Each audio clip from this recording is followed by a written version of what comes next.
My PowerPoint is just acting up. I just need to quit it and hope it stops acting up.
I told her I would look into it. So what's the basis of the concern? Are they like don't want? Is this like a roundabout way of not getting new infill? It's or is this- sustainability on steroids. Got it. And I don't mean to be disrespectful because I really like this planning board chair. But he is a little bit. He's a little bit unrealistic. I don't know how else to put it. Ideas that I might agree with as a planner, or just agree with him philosophically, but then you got to weigh that against what's legal, and they don't always take that into account. Yes. Yeah. That's fine. They have a very good land use counsel to the planning board Oh, that's who will set them straight. Okay. Dear friend of mine, as a matter of fact. So I figured I'd maybe let him know what's coming on. Which turnout we're going to get. Yeah, so the planning board will be launching a meeting. It's just 6:30 now. Yeah, we have 10 minutes allocated for both of them. What's the matter? I just hope that this. I should probably just restart my computer, but I'm afraid to even exit because I'm afraid it. What is it doing, honey? So it's just really laggy. And I'm on the Wi-Fi, and if I try to even hit save or anything, You're going to trip on that. it and break your starts face. being a problem. So I'm just not going to touch anything. I'm just gonna. Yeah. What is that? I don't know. I think Oh, it might it's a be microphone. sound. Okay. Is this an advanced, this is a, Yes, are you using this? yes. Is it working? Yes. Yes. I have it frozen, which is my favorite feature in the world. Do you know, I don't think I've ever done that. Oh, I love it. Oh, did the conversion to PowerPoint break a bunch of stuff? Yeah. Yeah. So I'm trying to fix that really fast. Or what? I don't want to tell you, it's fine. Just relax and enjoy your life and just be really excited that we are in Plymouth. I'm very happy that we're Yeah, that downtown building is gorgeous. I know, I love it. lovely. It's beautiful. I mean, it's a great downtown. Yeah, no.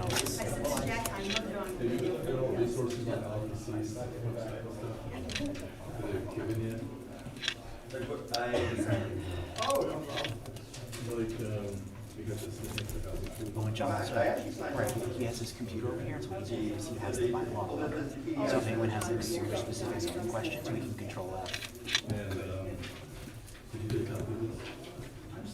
Yeah, I left my computer at the hotel. I brought mine, but if he's wanting to use his, I simply won't use mine. Just defer to him. He's going to. Yeah. I feel like I could grasp, having read through it like 4 or 5 times, but I don't have to like playing board shit. Not much of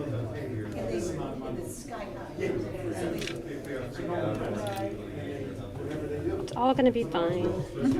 It's working, it's advancing. Oh yeah. Just, okay. I don't understand why there's a problem if it's on your desktop.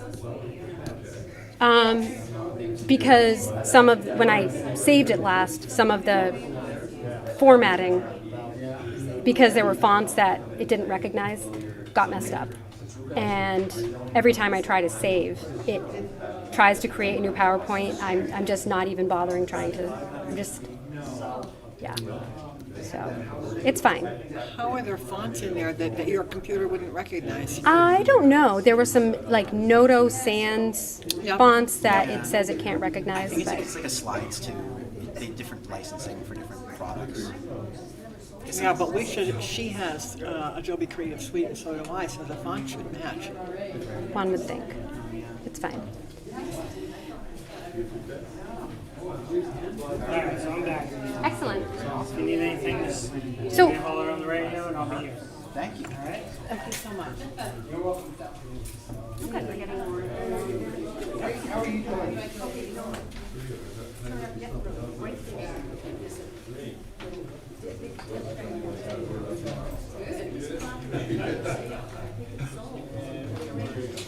Would it be easier just to do it from slides? To what? Would it be easier just to do it from slides and it's just formatting? Because I hate when the slides. I think it's fine. Okay. Yeah. I just won't hit save because that's when there are problems. Oh, weird. Even though it says save to my Mac. Yeah. It's okay.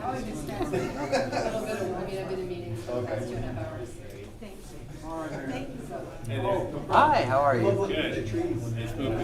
Yes. Hi. Nice to see you. Sorry. It's Hi, nice to see you. Yes, I Tell know the it's hard difference between the to. screen and in person. Yes. So good to see you in person. Well, thanks. Yeah. I guess that would be the right thing, huh? Yeah. We're excited to be out here. So you're gonna give us a quick intro and Quick intro, and then yep, and then it's the stations. Yeah. So we got like the 5 stations. I figure people can mill around. Yeah. just I don't think we have a trip track. I think we're just gonna kind of let people, kind of wander around. Yes, I think it's just says planning board member. I can join the unless there's another planning. Hi. I'm not afraid to be by myself, but Okay. I don't really know what I'm supposed to do. So So there are.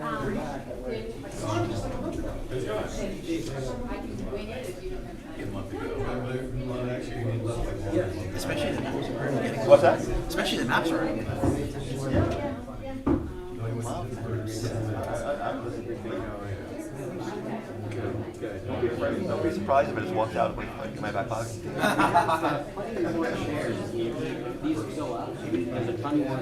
Oh, fantastic. Okay. Are there a lot more people out there? Can we like grab some preemptively? So you don't need a stack just in case. People out there kind of around, but I don't know. We can ask them to. What? Oh, at that historical society? Co-op rallies and Not that I'm not part of that. I could be, but like The Historical Society? I thought you I were. do enough. Yeah. No, I have no idea. I don't know the No, answer. no, I thought you were part of the Historical Society. No, I am. I'm just not part of that particular. Oh, okay. David's also on the board. Gotcha. He was asking if I was doing something, and he's like, "No, you're doing enough already." You are. I think the word is too much. Too much.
Do you want to, should we ask people to come in? Off soon. Yeah, sure. Was there supposed to be food?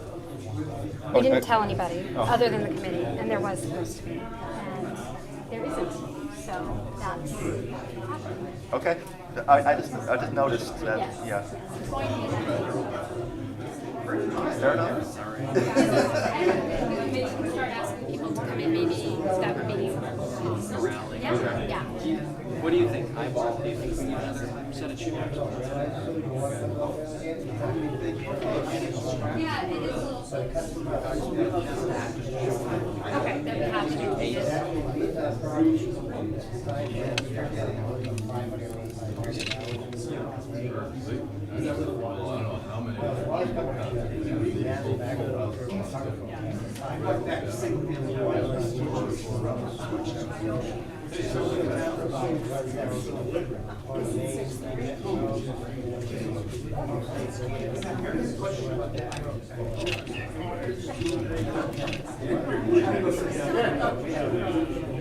Too many waters, huh?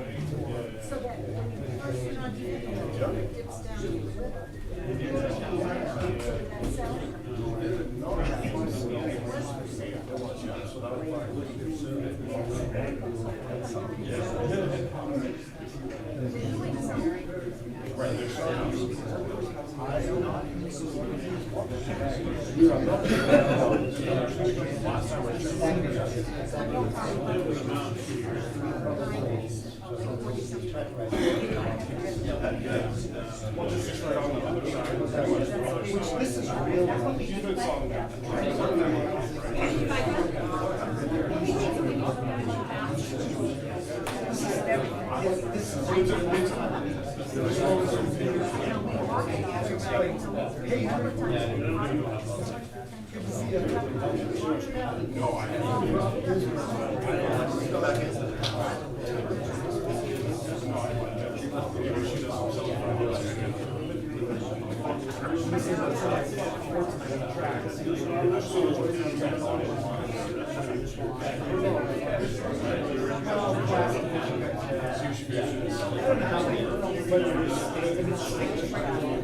gotta unfreeze it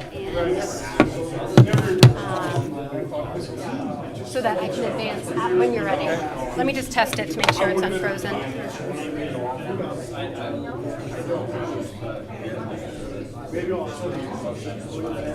It's not unfrozen. Okay. Let's try again.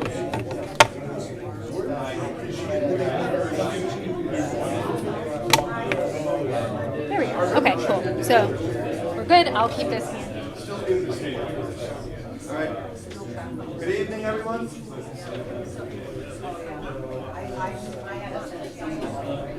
Good evening.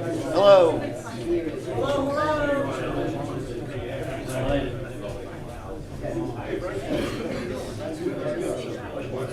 All right.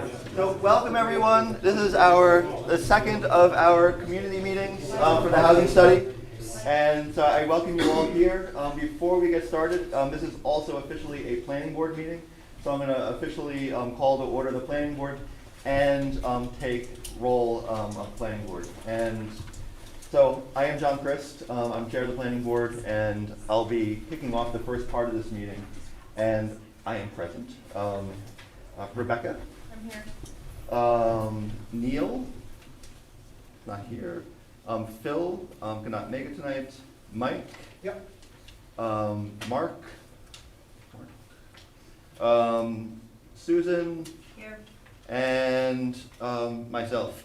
And alternates, Zach, Michael Bouchard, and Peter Julia.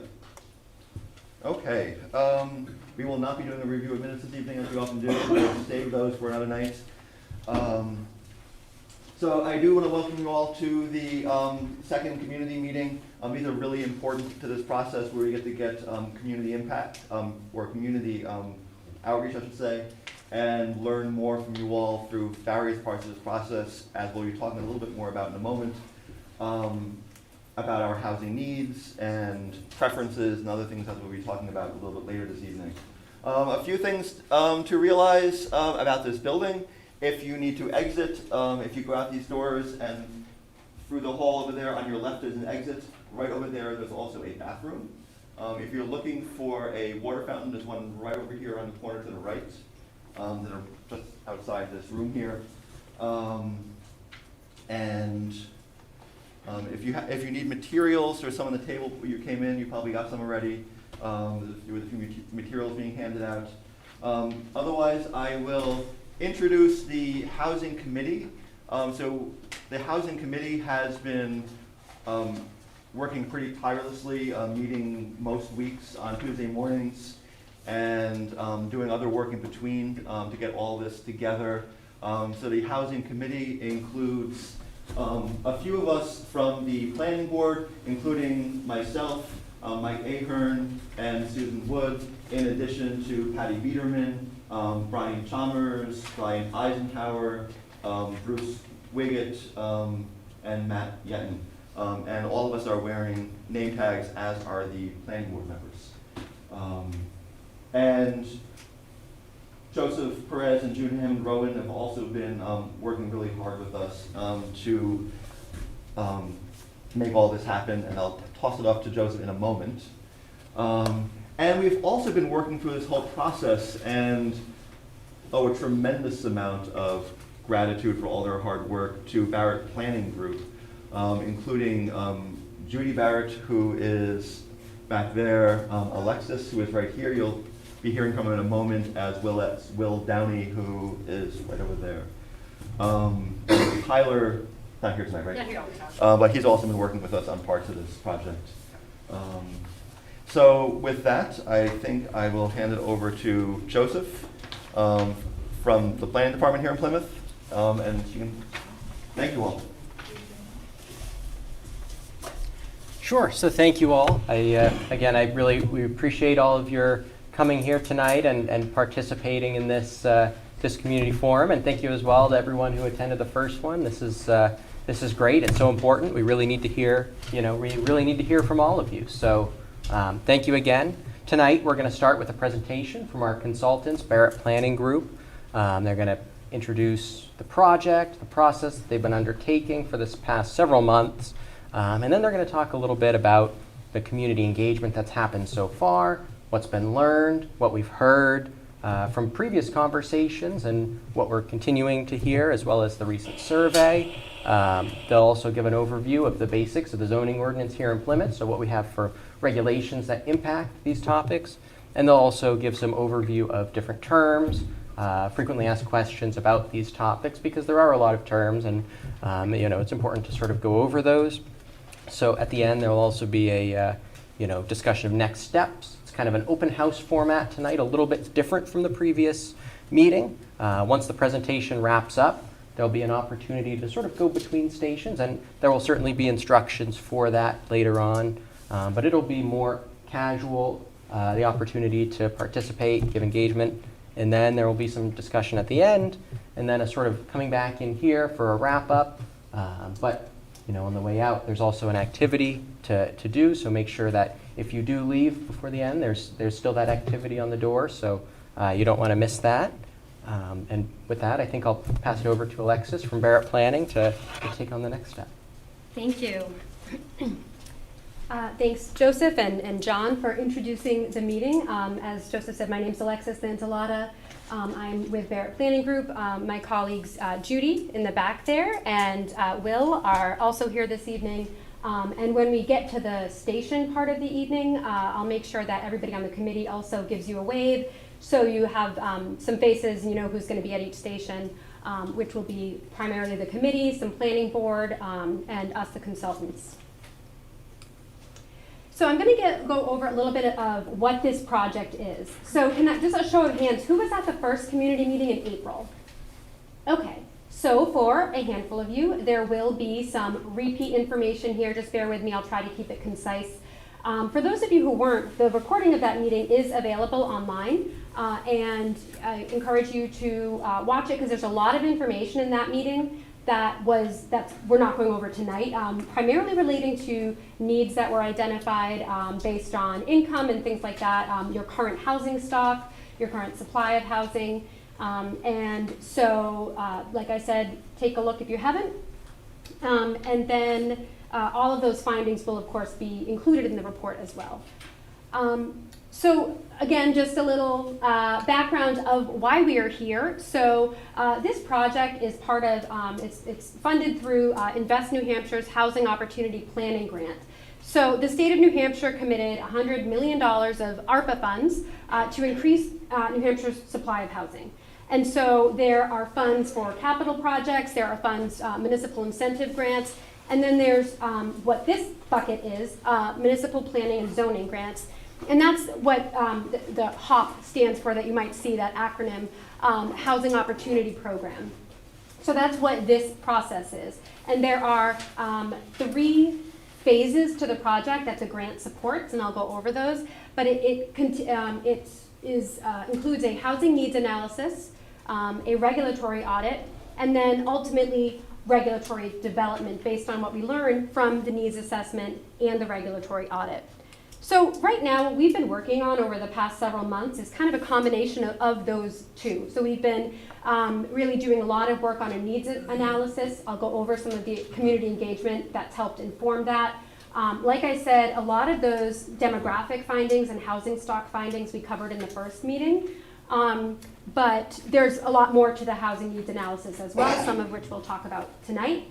And then the regulatory audit looks at barriers to housing that may exist in your community. So there are a lot of barriers to housing development, right? Some of them are in control of your community and many are not. So we're really looking at what is in control of your community, so that we can move to the final phase, which is developing potential revisions to your zoning ordinance, subdivision, rules and regulations, site plan review, those sorts of aspects of your town's regulatory framework that maybe could have some tweaking to facilitate housing development. So the project timeline, as I mentioned, phase 1 and phase 2, the needs assessment and regulatory audit. So we've been working on that for several months now and are really wrapping it up this month. This meeting is kind of the culmination of some of that work. And then the regulatory development phase, we start that really kind of in July, moving through the fall and early winter. And the hope is that whatever draft regulations, regulatory amendments come out of this process will go to town meeting in 2024 for your consideration as town meeting voters. So I want to go over some community engagement takeaways. As I mentioned, there's been a lot of engagement so far. If you haven't really heard much about this project, I encourage you to make sure that your email is outside on the sign-up sheet, and we'll make sure you get added to the project list. But I'll also let you know where to find updates about the project if you are not on that mailing list. But so the engagement process so far, what we've really we started with community interviews. So the housing committee really did a great job of kind of coming up with an initial list of people in the community who either were really knowledgeable about housing needs or just had some sort of interest in housing or just would be good people for us to talk to. And so we held small group interviews with nearly 40 community members at the outset of the, a couple months into the project. It kind of trickled from March into May, just depending on who we were interviewing. We did have the April community meeting where there were approximately 45 people in attendance. And after a presentation, participants were divided into small groups to answer some questions about housing needs in your community. We then had a community survey that ran for 3.5 weeks. It received over 550 responses. We're going to talk a little bit about that survey tonight, not a huge amount because we're still kind of in the process of talking about the results of that survey with the committee, but the results of that will be posted on the project website as well. And then also in May, we had a kind of a business survey available. One of the things that we kind of wanted to get an understanding of is what are the wages and positions available in your community? How many of those jobs, especially kind of in lower wage industries, service industries, may be PSU students versus not. So we had 10 businesses from a variety of industries responded to that, and it was very informative. And then starting in May and actually still continuing, we are holding an additional round of interviews, but this time really focused on barriers. So to be honest, we're talking to a lot of developers because they're the ones who build housing, right? So they have a good understanding of looking at a town's regulatory framework and saying, I could make that work, I can't make that work. But so that's where we are right now in the engagement process. So some kind of key takeaways, common themes. The community really wanted to talk about underserved population, so I'll go into a little bit more detail about who that is. We also heard a lot about rising housing costs, both just in terms of the actual price points of housing, but also the burden that Plymouth's high property taxes place on homeowners and may be prohibitive to people moving to your community. There's a desire for greater housing choice on one side. We heard quite a bit about that. On the flip side, there's also concern about changing the community's sense of place, because there's a lot that people love about Plymouth and people want to make sure that's protected. So it's kind of, it's an exercise in figuring out what are the housing needs, what is the town's comfort level with looking at potential changes and ensuring that what makes Plymouth so special is preserved. We also heard a lot about infrastructure limitations within your community. Some of those things, it's really hard for the town to do anything about. We can acknowledge them in the needs assessment, but it is, it's a challenge to come up with the money to, say, fix your network of roads or sidewalks. And those are some of the sorts of things that developers might look at when deciding where to build. So we also heard quite a bit about how some of the physical space of the town, as well as some of the regulations in place, kind of make it challenging to build in Plymouth. And you'll be able to kind of weigh in on that on 2 of our stations that I'll talk about. One really kind of looks at those environmental barriers and kind of allowing that to see like where it might make sense to encourage future housing. And then we also heard about there's varying levels of dissatisfaction or satisfaction with town and Plymouth State University relations. So we've heard quite a bit about some of the concerns about actually, to be honest, the large amount of nonprofits in the community and how that can make it challenging to keep property taxes low for taxpayers, PSU being a large player in that, but also the impacts of student housing and other things like that. So on the flip side, we've also heard from a lot of people that a lot of the downtown businesses, it's really those students really support your local economy. So it is definitely, we've heard kind of both sides. So I want to talk a little bit about those underserved populations that we heard quite a bit about. So across all public engagement activities, several groups have repeatedly come up as people whose needs are not being met by the existing housing market in Plymouth. So low and moderate income workers in Plymouth who cannot afford to live in the town in which they work. And again, that's not just PSU students. There are a lot of lower wage positions in your community, and we'll talk about that a little bit later, that are served by a variety of people, and that there's a significant mismatch between those wages and the housing available. We also heard about really the need for young adults and early career families looking to stay in Plymouth or to move to Plymouth.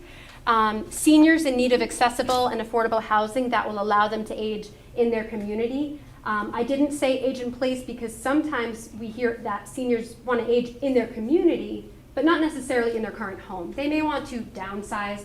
They may want to move to a place that has more maintenance assistance, things like that.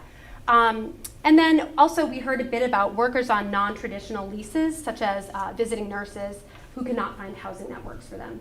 So while there's a wide range of housing needs, these are some of the themes that we heard quite a bit about. We also heard a lot about rising housing costs, and we talked about that at the last community meeting, just how the median sale prices in and around Plymouth have risen dramatically, and so we've heard a lot of that. However, the high taxes are also the piece of that we have heard, and the strain that puts on current residents and those looking to move to Plymouth. So looking at the survey, only 35% of respondents indicated that they could afford the median home price in Plymouth for their household size. So a lot of these were current residents who said maybe they moved to Plymouth a while ago. Looking at the current median sale prices, they're saying, I couldn't afford to live here. And then there were also about a third of respondents who reported having trouble paying for housing-related costs at least once in the last 12 months. So in small group interviews and the April community meeting, a lot of people kind of talked about having to move outside of Plymouth to find housing that was affordable to them. Another interesting tidbit from the survey, 69% of respondents said that the mismatch between local wages and housing costs was one of the largest challenges that your community is facing. And so, again, we'll talk about what that mismatch looks like shortly. Kind of continued on this topic. Across the interviews, the survey, the April community meeting, respondents expressed frustration with the taxes in Plymouth. And that is really tricky to address because this housing study is not going to solve that. It can acknowledge it and kind of talk about the relationship between development and property taxes and kind of that push-pull, but it's not going to solve that problem. But many said that taxes were one of the most important factors in their decision on whether to move to Plymouth, and that the discrepancy between taxes and the surrounding locations was a major reason for leaving. And also, in particular, we heard a lot about how those high taxes were really concerning for seniors on fixed incomes.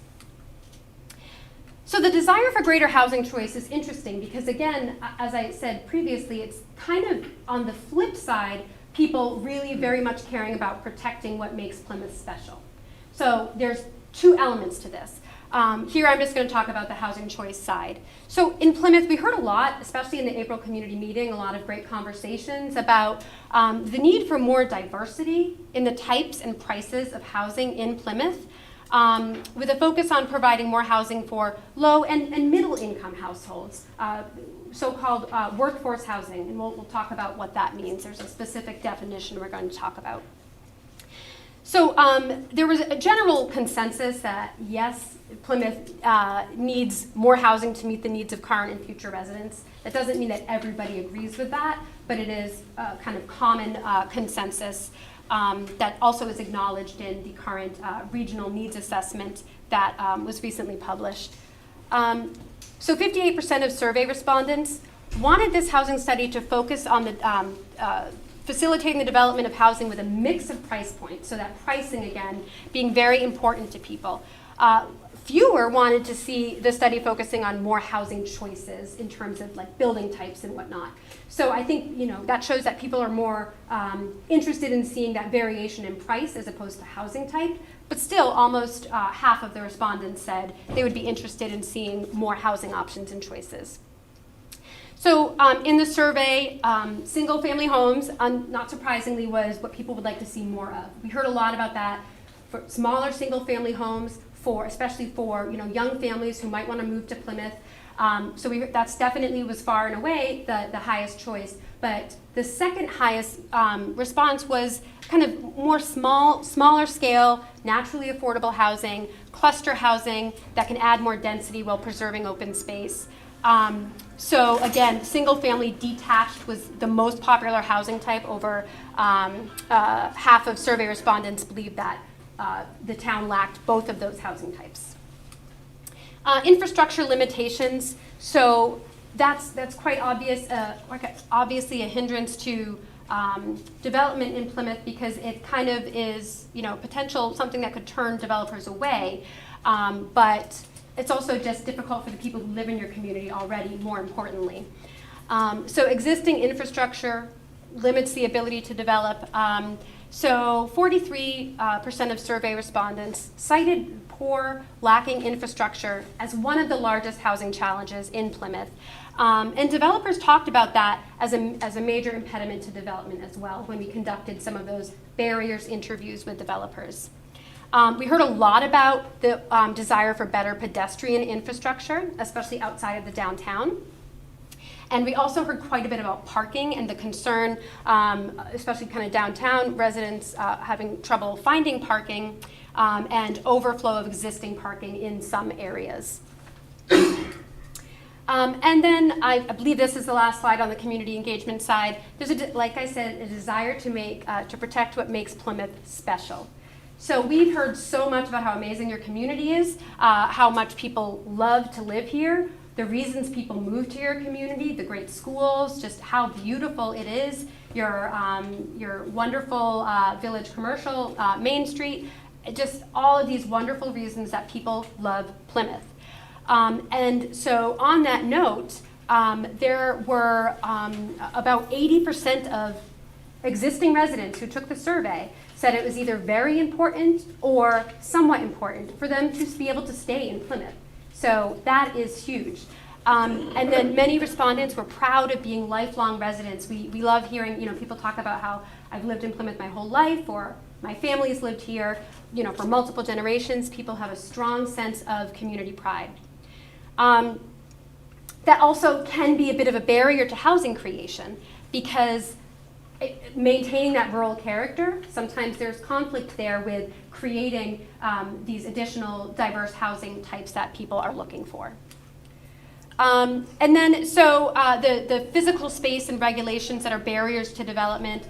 This we heard, again, kind of more probably from the developers, but we did talk quite a bit. Some of the groups in the community meeting in April also talked about some of the regulatory barriers, people acknowledging that there are some issues with the zoning that potentially make it challenging. So the things that came up frequently in interviews with developers, a current 6-unit per building development, And then also just the density requirements. So we're going to talk about what's allowed in zoning currently within each district and how that can make it hard for a developer to be able to afford to build the housing and make any sort of positive investment. And then also just the lack of developable land in town as a major barrier, both in the physical land, but also the amount of land that is currently environmentally protected. And that's hugely important. So that's an example of a barrier that you don't want to change. You want to keep those areas protected. And so, again, that's what I mean by how some barriers the town can address, some it cannot. So that's kind of just a broad overview of what we've heard. I want to go over a little bit about the Plymouth zoning basics, because this might be helpful for your visiting the stations. However, that said, you don't need to memorize this or anything, because we will make sure that at the zoning station, if you're interested in it, these topics are there. But so this is the zoning map of Plymouth, and the kind of the green area that takes up most of the town is the agricultural zoning district. And so what we have on this table here, these are just the residential uses. There are all sorts of other uses that the zoning talks about, but these are the residential uses and what's allowed in each district. So your single family district, your multifamily district, agricultural zone. There is the civic institutional, village commercial, highway commercial, and then the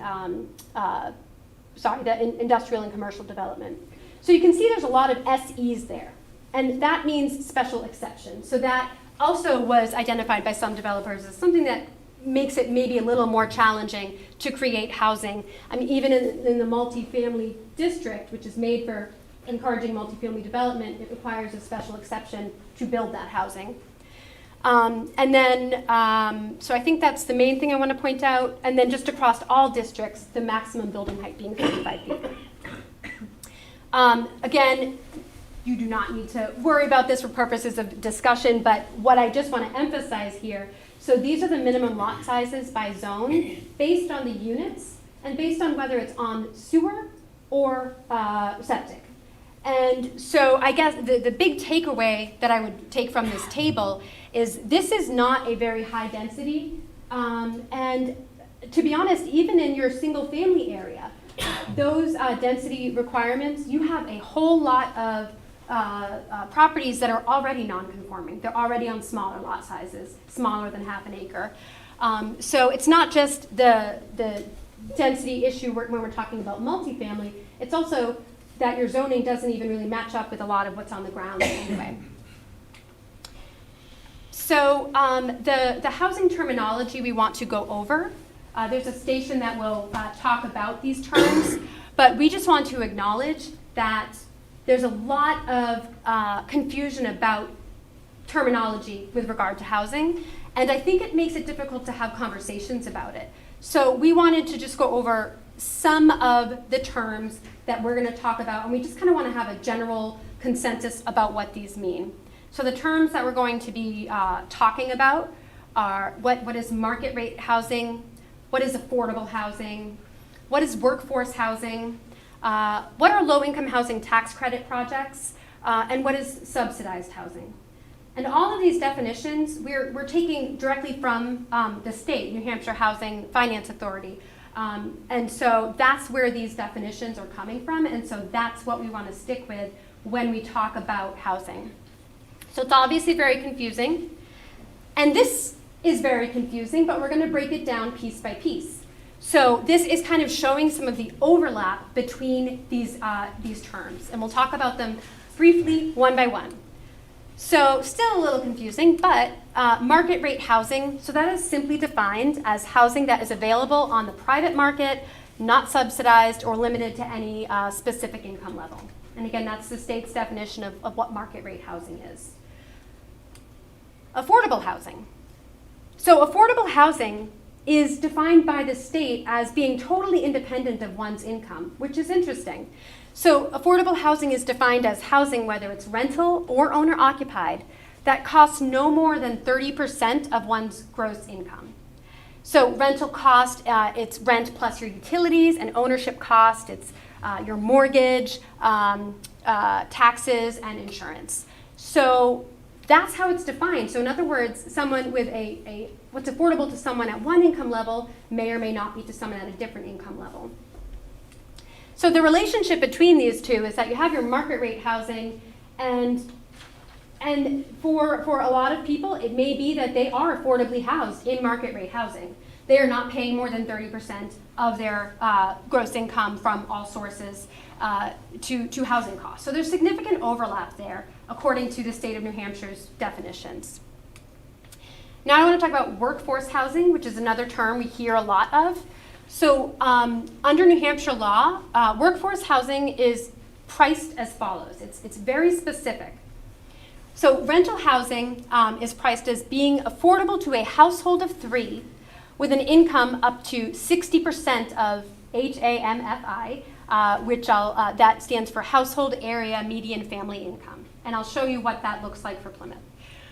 For ownership, it's defined as a household of 4 with an income up to 100% of that household area median family income. So that's how workforce housing is defined in terms of price points.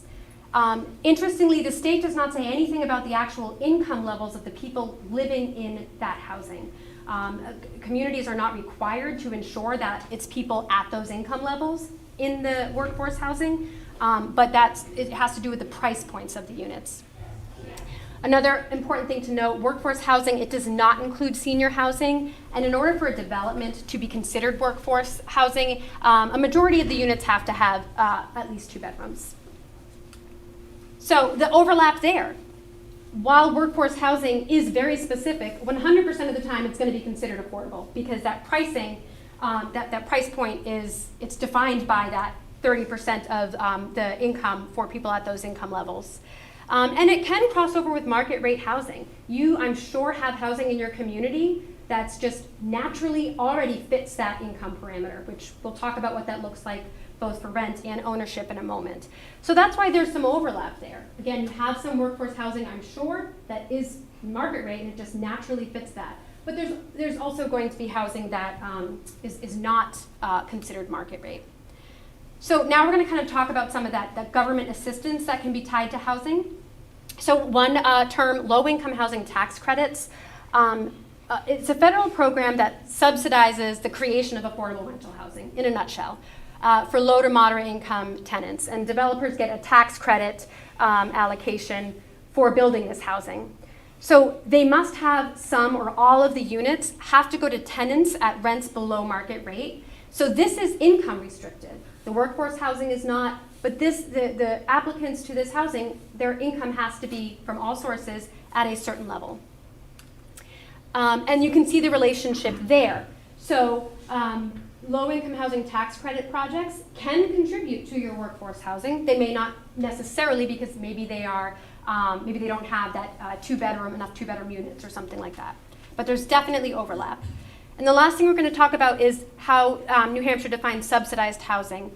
And this is where all or a portion of the occupant's monthly housing cost is paid for directly by the government to the landlord. So it is not income for the person who has, say, a housing choice voucher. It's really a source of income to their landlord. And the renters pay the portion of rent that is determined to be affordable to them. So that's kind of how the relationship and the overlap between all these different factors. Oftentimes, low-income housing tax credit projects will have tenants with housing choice voucher living in them, so that's why there's that overlap.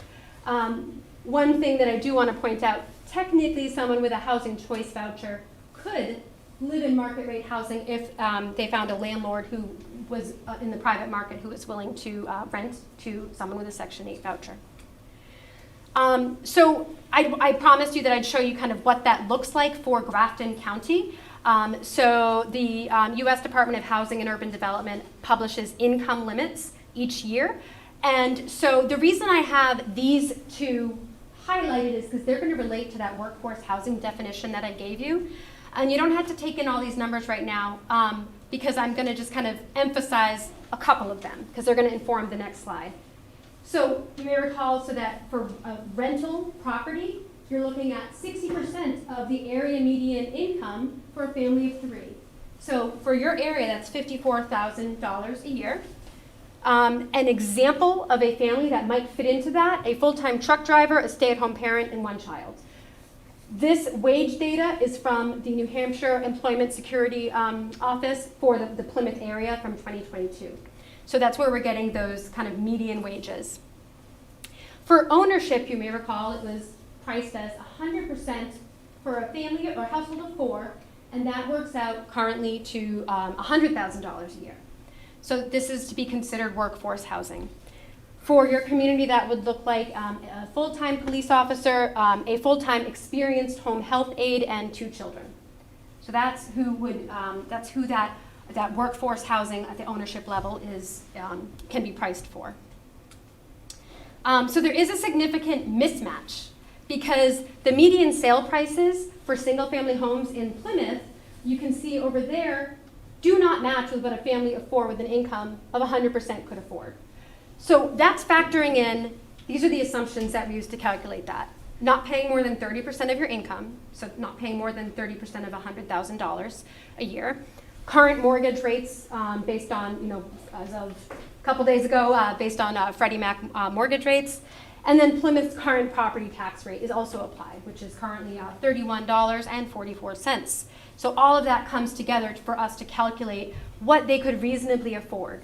And there's a mismatch of over $100,000 between the median sales price for a 3-bedroom single-family home and what this family could afford. So I just want to highlight those numbers there. So that's the median sales price in 2022. That's what a family of 4 with an income of 100% could afford in Plymouth. And then that mismatch of over $100,000. The mismatch for renters. So what we wanted to look at for this was what's called the fair market rents for Grafton County. I will say that those fair market rents are lower than what we see when we look at listings in Plymouth and the surrounding area, but still gives us a good ballpark. So a family of 3 with an income of 60% could afford a rental payment of just over $1,000 a month. So that's also factoring in not spending more than 30% of their income on rent and utilities, and spending an estimated $200 a month on heat and electricity. That number is from New Hampshire Housing Finance. They publish what are called utility allowances to determine for vouchers what the rent should be set at, but it's helpful for understanding in general. It's based on a survey of utilities in the area for different housing types and number of bedrooms and so forth. So that's kind of where we got that number. So there's a mismatch of almost $270 a month for renters between, again, family of 3, say a 2-bedroom. There's a mismatch there. And it's probably even worse on the ground because, again, those Grafton County fair market rents are lower than what we observe for rental listings in Plymouth and the county. So I know that's a ton of information. All of that information will be available at the stations as well. So you don't have to have any of that memorized, and these slides will also be online if there's anything that you're particularly interested in. And of course, all of this will also be included in the report that we give to the town.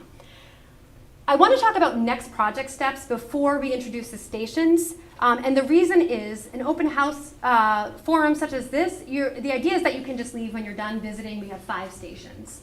So I want to make sure you're obviously welcome to stay. We'll convene at the end for anyone who's still here if they have questions. But otherwise, the idea is that you can just head on out after you finish the stations if you would like. So I'm going to just go over the next project steps very briefly. So what's coming next? We will have a draft of the needs assessment and barriers analysis for public review later this summer. First, it's going to go to staff and the housing committee, but then it'll ultimately be available for public review. And then the project is moving into phase 3, which is again developing potential regulatory changes that the town can consider at town meeting. If you want information about the project, make sure your email is on the sign-in sheet. And then also, the town is so great with the website for this project, and it's really easy to find. So if you are on the town website, and they have this handy-dandy projects menu. Housing study is the second item there, so it's very easy to find. And Joseph, kudos to Joseph, he's amazing about providing updates for this project. So, and a ton of materials there as well. So that's the next steps. You know what's coming. So again, you're welcome to leave after the stations if you would like, but you don't have to because we are happy to reconvene after to go over any questions that you may have. But does everyone have one of these agendas? Because this explains the directions for each station. So if you don't have one, I want to make sure you get one. Oh, here. Thank you. Yeah. Okay, great. So if you look at that, there are 5 stations. There is a visual preference survey, which is out here kind of to the left. And the kind of general instructions there, the visual preference survey includes 4 home types distributed throughout the exercise. It's a mix of single-family homes in the images. They may be standalone, they may be in a subdivision, or they may be in a cluster. There are also images of townhouses, condos, and smaller multifamily buildings that would have no more than 6 units. And then there are also larger multifamily apartments. Those would not be currently allowed under your zoning. And then there's mixed use as well, which is in all of these images, it's depicted as first floor commercial and residential above. So what we're just asking you to do, I believe it's Patty. It is. Patty and Brian. Awesome. They're going to be at that station helping you out, but there are green dots, red dots, and yellow dots, and you can pick accordingly. You can put them on every image if you want, but you don't have to. But green means this is appropriate for Plymouth. I like it. And you're not worried about, the size. We just want you to respond to how it looks. If you think it looks appropriate for Plymouth based on scale, building materials, design, anything. If it resonates with you as being appropriate for Plymouth, you can put a green sticker. Red would mean this is not appropriate for Plymouth. I do not like it. And then yellow is this may be appropriate in some areas, or maybe with some minor adjustments. Like I don't like how all the clear cutting of trees or something. There can be something you like about it, but also things you don't. And then we also have a form out there where you can kind of record some of those reasons that you may have put a yellow sticker, like image number 7, I don't like such and such, or this would be really appropriate in this district, but not in this part of town. So you can provide that additional information. So again, that visual preference survey is to the left when you go out. There's also mapping future housing potential right over here. And we have Bruce at this station, and we also have Matt. Yes, so they will be at that station. They have stickers showing different housing types, single family cluster, townhouses and condos, apartments, and then mixed use. And you can talk with them about making sure you understand how to read the map, but you can place those stickers for different housing types where you think they may be appropriate in your community. And then master plan recommendations, that's outside where there are master plan recommendations from the 2018 master plan, which you may or may not be familiar with. But we took select recommendations relating to housing and put them on a chart. And Rebecca Hansen from the planning board, she's going to be at that station explaining the directions. But there are just dot stickers where you can indicate your level of agreement with those recommendations if they are still applicable. And then revisiting Plymouth zoning, that's also in here. So at this station, I believe we have John and we have Will. And that is really, we have sticky notes, a big giant zoning map. I'm going to put up some of those zoning parameters on the slides again, if that helps guide the discussion. But you're just leaving sticky notes about areas where you think, hey, maybe the town could look at changing zoning in this district, or maybe a new district in this area might make sense. So that's all just sticky notes over there on this map. And then lastly, what is affordable and to whom? So that's really focusing on a lot of those definitions. And that station is right up there, and at that station we will have Mike, and Sue. Awesome. And then I'll also be at that station, just because a lot of those definitions are pretty complex if people have questions. But that's all 5 stations. You do not have to go to all of them. You can just go to the ones that interest you. But we encourage you to. And then also, you do not need to visit all stations, and we ask that you don't need to go in any order. If you see a group has a lot of people, go to a different group, and just it's an open house. So go where you would like, but just try to be mindful of crowds at different groups. And again, if you have any questions, you can look for people with name tags, and we'd be happy to help you. All right. Any questions about the stations or where to go? Yes. I just wanted to mention that if they leave early, the exit board. Oh, thank you so much, Patty. You were awesome. So we do have an exit board question right by that door. It just, oh, looks like it's falling. I'll fix that. But it is just asking, is there anything that we missed in this presentation and the questions we're asking that you think is really important for this study? And there are sticky notes right on that table. You can just throw your thoughts on that if you have any that you'd like to share with us. Thank you very much, Patty. All right. So go where your interest takes you.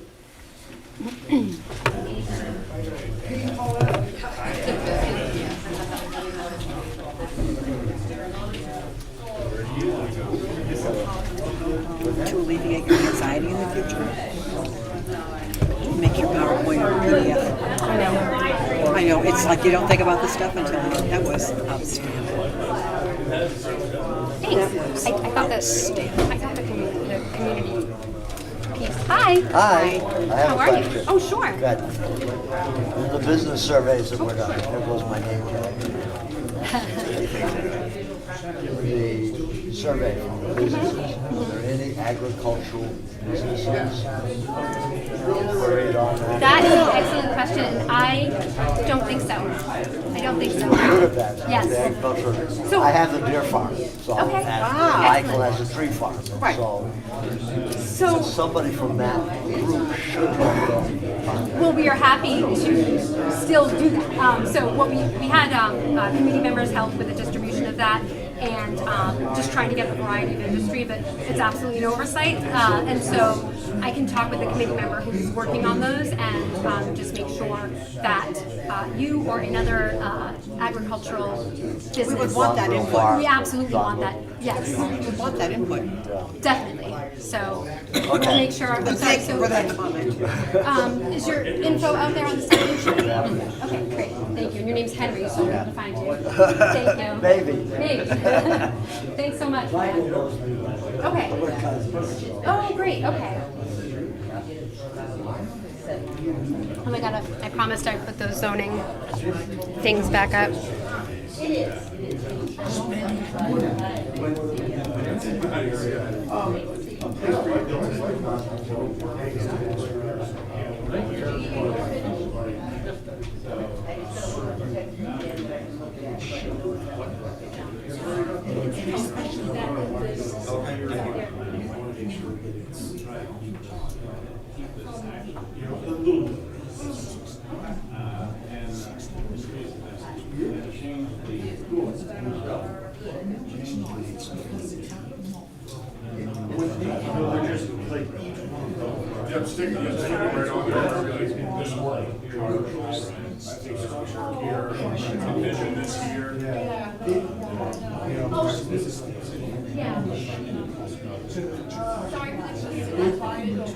The red, green, yellow ones, let's see. These are just all different types of houses.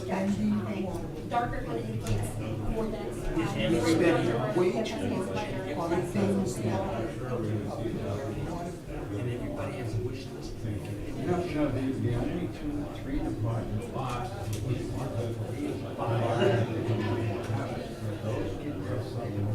Well, that's a big chunk. Big chunk of it. Once you get your orientation. Maintenance.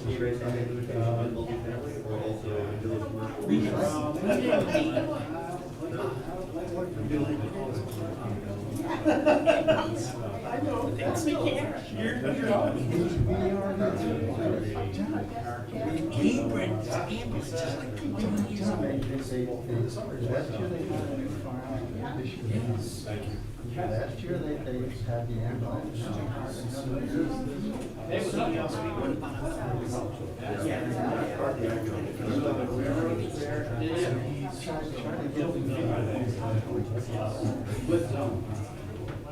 And they, I really think about this line, they should go right down here to have that connection. Yeah. And kind of go like this. And this line is more that they follow.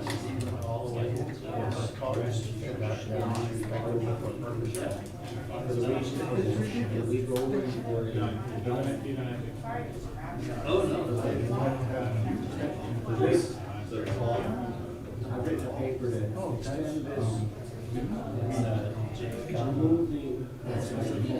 So you're Texas Hill right here. Texas, area jobs.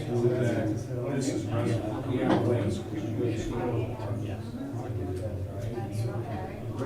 would say.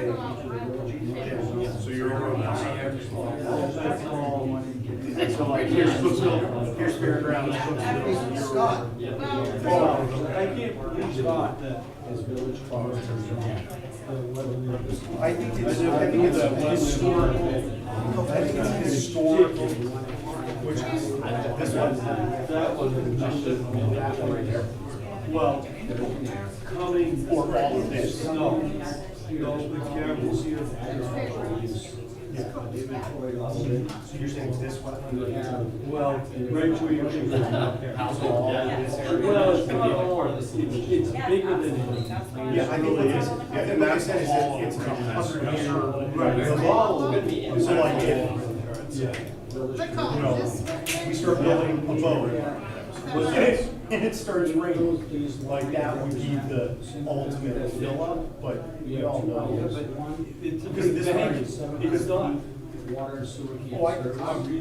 I think all they did was take state data that had been accumulated and just laid it on top of. And it doesn't necessarily have to be 100%. Looks great, but with inside the state, that's what they have. Where water source is going. I think so. I think that's. So these actually are houses that are staying. That's part of the church, right? Oh, I see. Okay.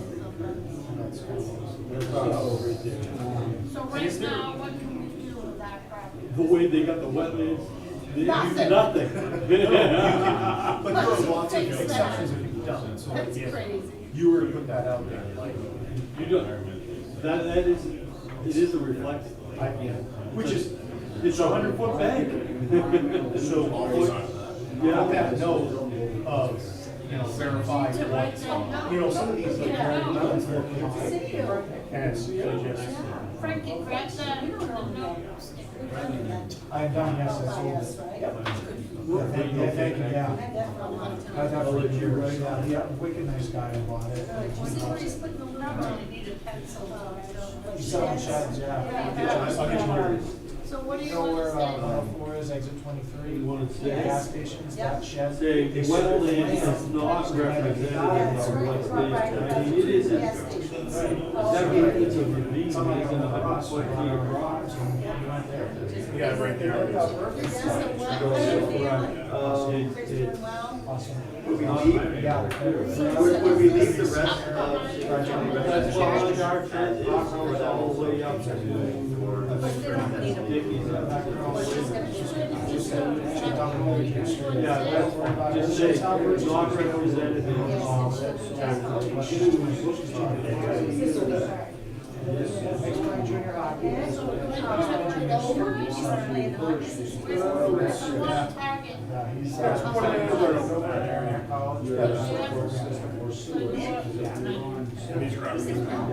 Well, he can be. He's taking some part-time college classes, playing in college. And then in 2 years, he was trying to. That's his good place for it. So what do I say? not represented in exactly. And I'll pass that on of wetland size. Do you know Stacy's going back to the classroom?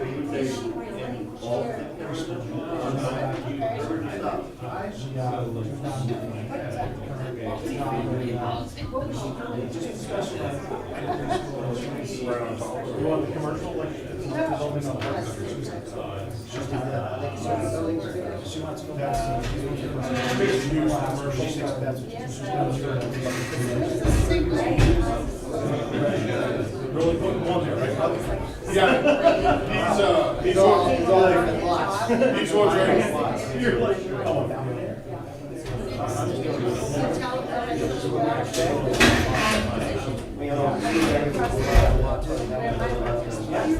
Yeah, pretty sure it's still that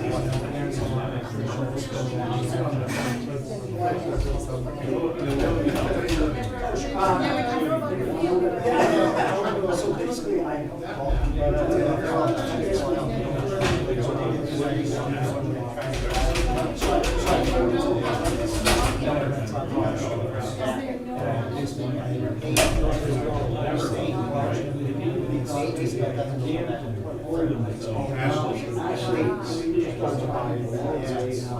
doesn't automatically fall back.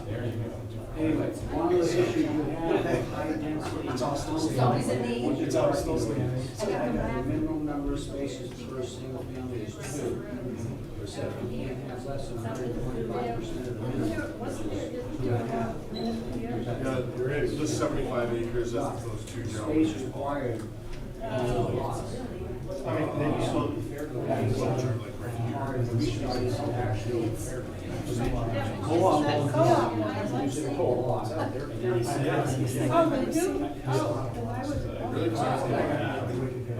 I know, but I can't find it.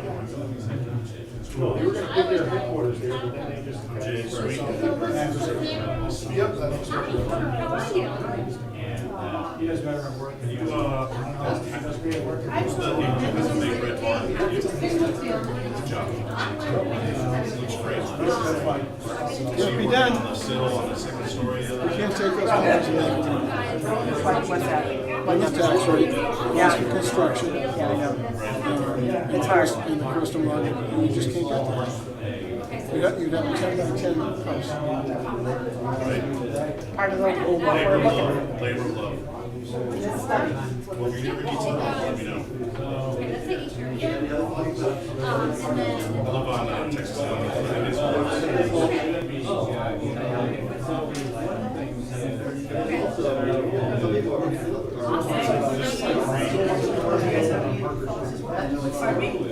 Just take it to LA.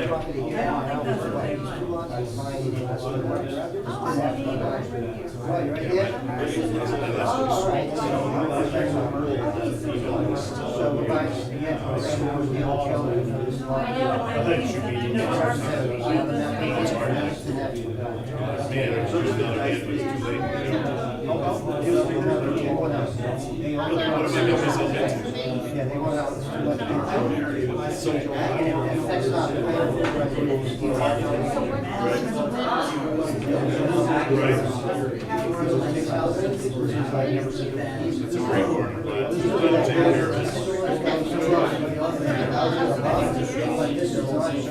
Yeah.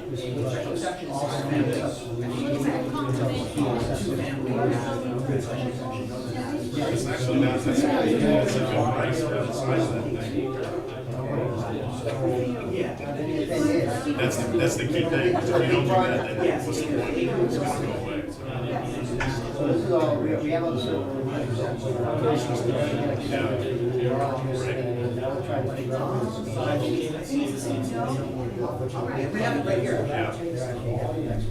Well, like I said, if you need help, let me know. Nope, that's the other. I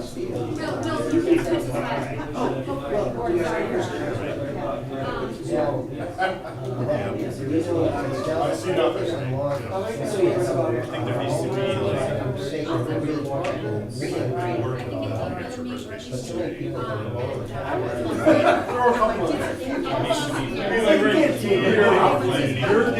You're getting smelling back in your truck. The big floors. Taxes they maintain your own. Pay the taxes over. What do you do? Especially for a true.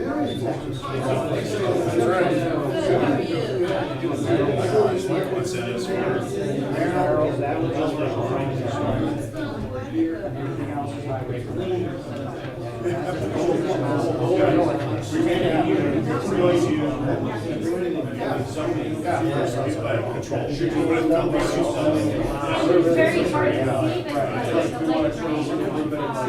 but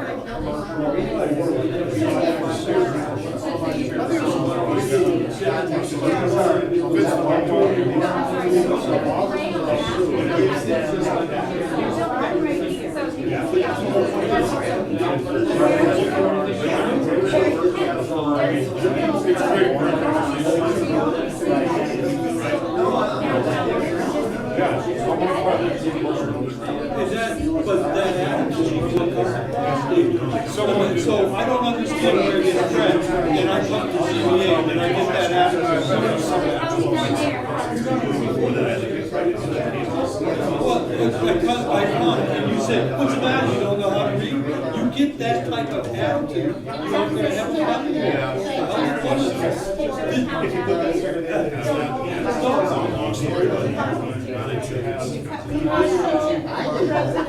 my friend spent $11 million to get down there. You just can't say do nothing. So I Change. We're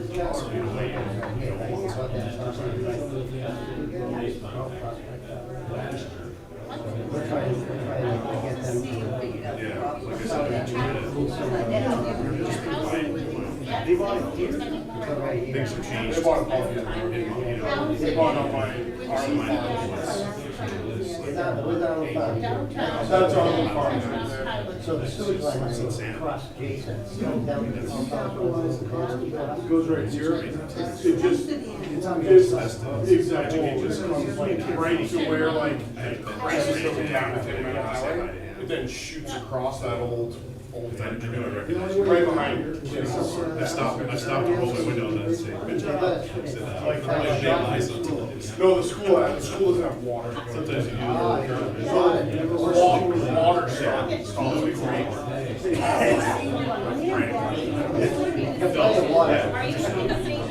I am one of those things. I've done some work. Careful.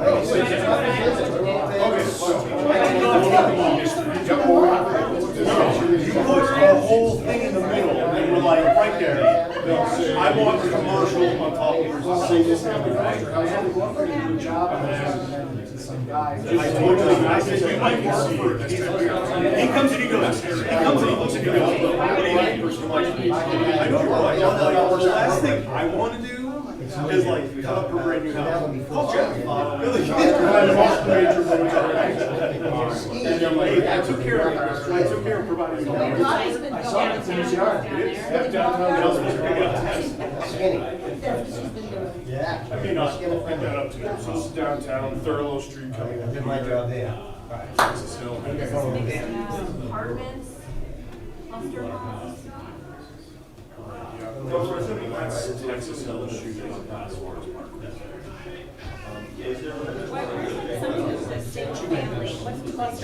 It's like two, like, any sort of like Spencer Cemetery.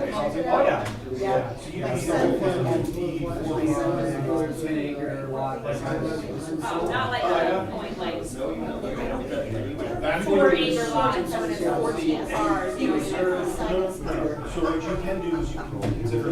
Yeah, the everywhere that. I would rate you. But it didn't realize Or anywhere where.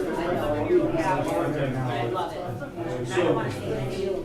I did, here you see what's happening. Oh, no problem, thank you, that's very helpful. You have some cluster housing? Pleasant in terms of what? Houses that burnt down, houses that are structurally sound, students that own garbage everywhere, it's not their fault, it's their So, landlord. interestingly, It's really terrible when, the workbook that goes in, kind of help the price is not here, property tax hard for her, we're just trying to insane how regulate. much that is. Houses have got like, frat parties going, like the animal house all around there. Hard to navigate with rising cost of construction, and the fact that yours is behind, it's just. Well, they already did that, and then one time, 5 places worked there for subcontractors. He's my partner, I can interrupt. Well, I was out for humanity, I just said it here, I don't want to be the town's great, but the town's been on. The only time you know, we could build probably. The average right now is not. All of that, what's a large area?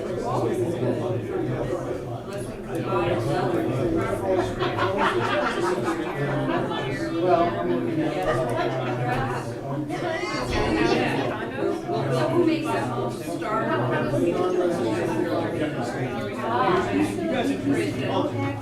That's good.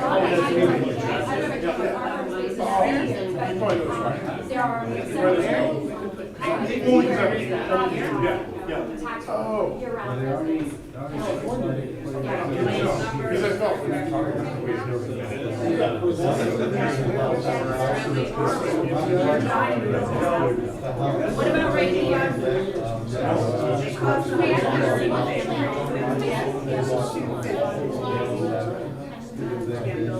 So what, here we go.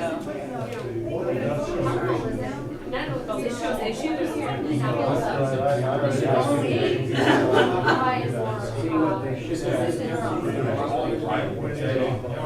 Good, nice to meet you.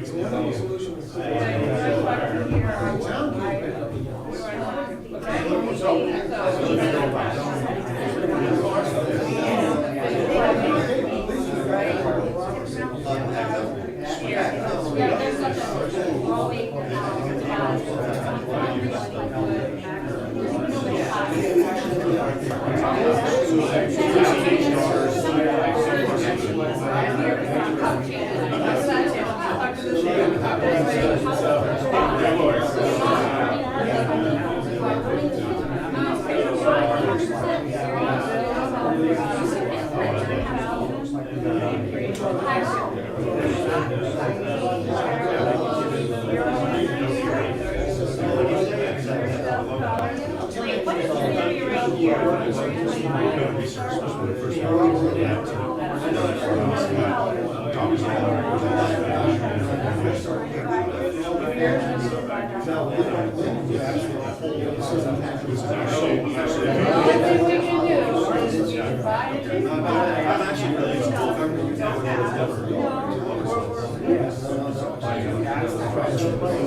That would be considered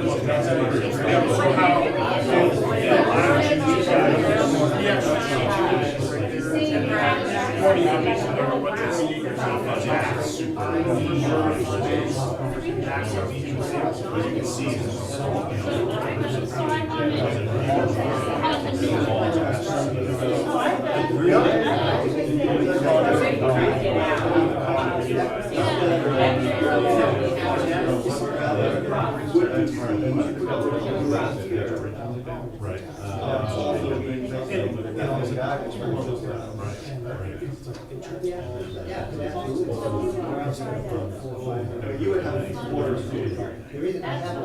You don't have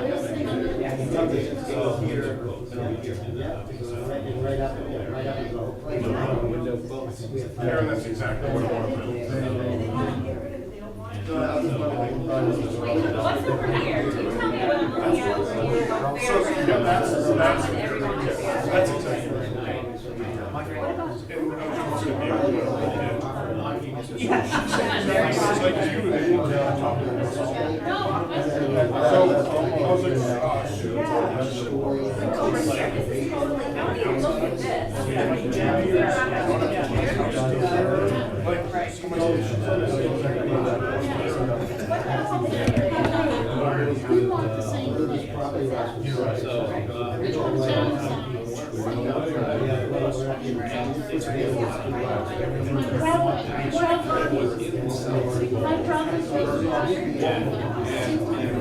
We were compared to those chairs, right? And unfortunately, this is the wind,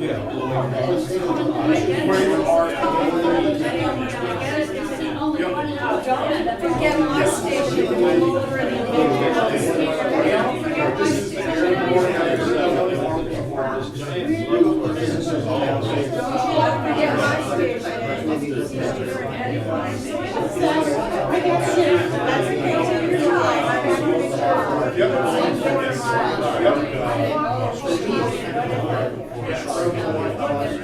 So that is, so that was Friday. So I did first. I'm sorry, it sort of goes up that way. I enjoy, they sold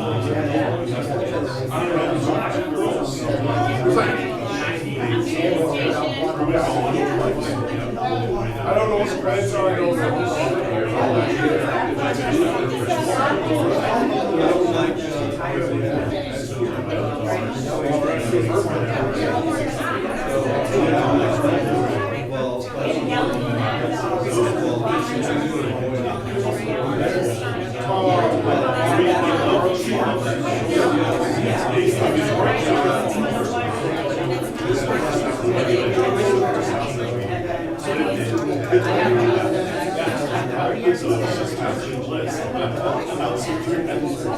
Amazing. Still to this day. Go up there.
It's just mostly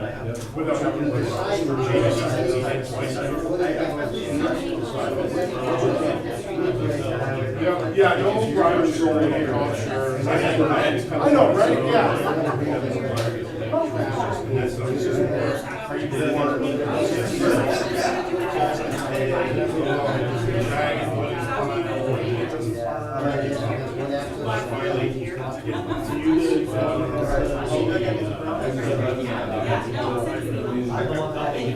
Oh, you're the deer, yes.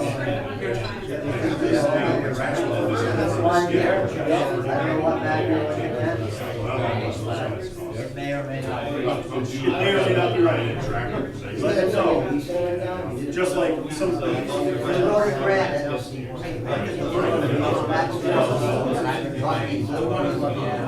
What do you do?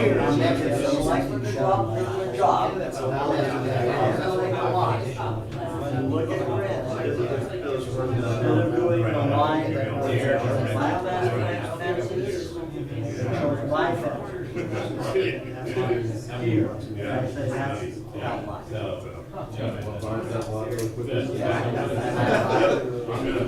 That was great meeting you. All right, yeah, let's do that. For sure. That'll be great. We are looking at these, the different colors, all the different housing. So these are single family cluster housing. This is mixed use commercial. If we don't change that, Single family, condominiums, the darker the color, the higher the density of those. If we take a and say, where do I see? it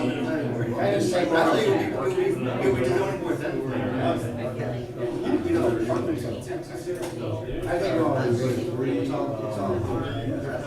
So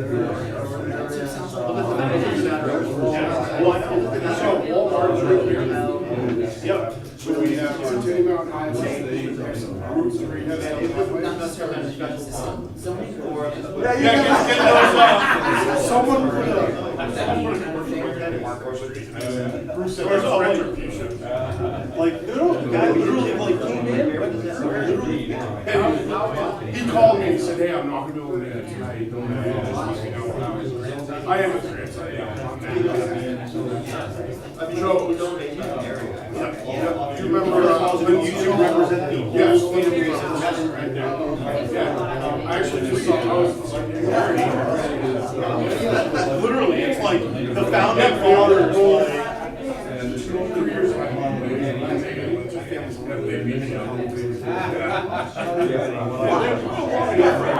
Come pick me up. Yeah, exactly. Oh, you are that. Yeah, exactly.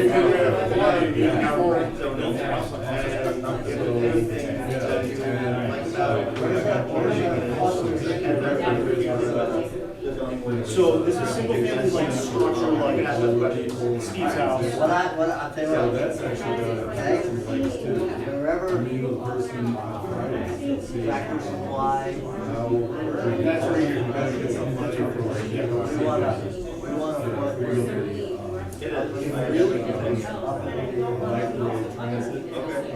This is that's a mistake. Ryan was this is up there before. This is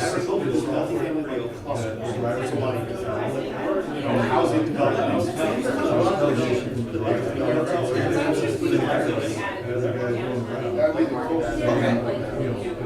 That's like commercial, it's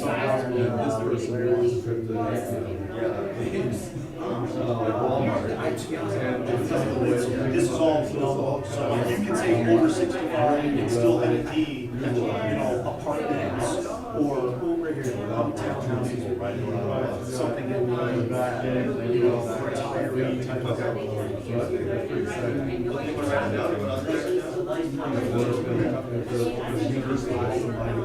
There's some fantastic views. Yeah, you sold it. It did sell last year. Yeah, that 90 acres or so.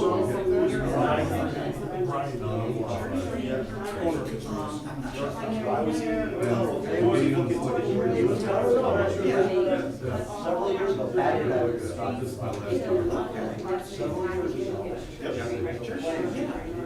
So that's something you'd like to see a little bit more? Of course, No. Would you be okay in a greater housing density, not like commercial density?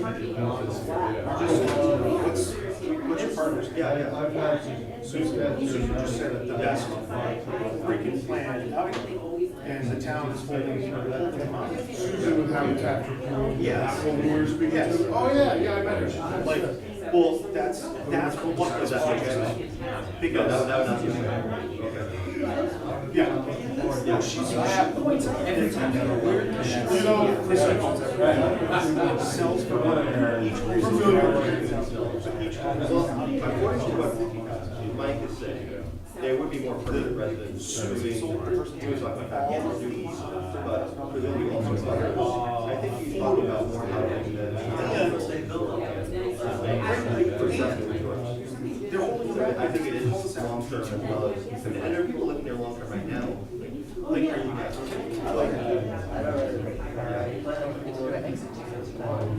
So you're okay with for housing density here, but not for, not just the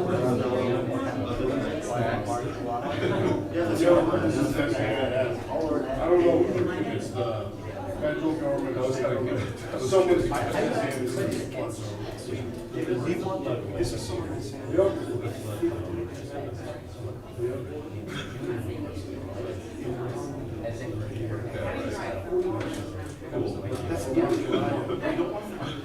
well, next time you're not. We got breathing.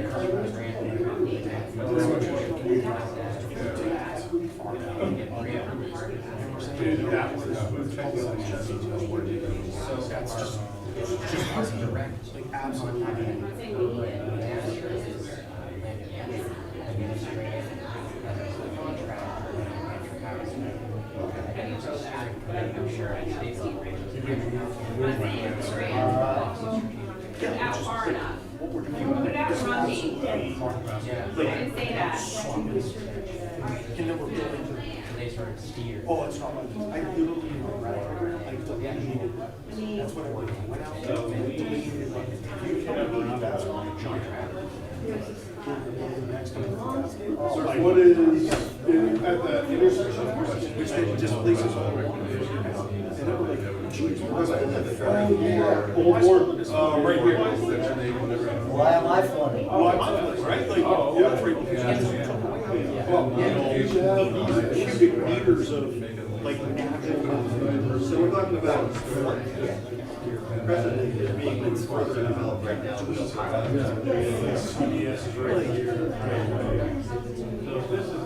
This is a cluster zone.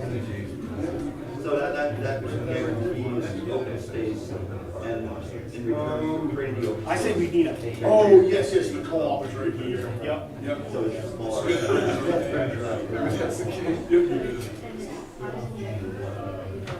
I think. Choose your color. So are we okay with more house? Choose your weather. Co-op. You know where they sit, co-ops? Down on 104 somewhere? Oh. You guys can believe this, when I found out about it, I had a long conversation with the person who told me I was on the board. There's Fairgrounds Road. Oh, they're gonna go out to the old fairgrounds. They're thinking Can about you that? imagine them having to go out on the Route 3 from there? Out on Route 3. They talked about it again. Yeah, on this board. When he got off, they were talking about it. So unless they were talking about it. Thank you so much, it's been very helpful. I didn't heard my The person I was talking to, I get confused. I think you should take that back. Turn it into everything. Everybody else is kind of tossed in there. Like, mixed use commercial. I want to take it back and turn it back into an engineering.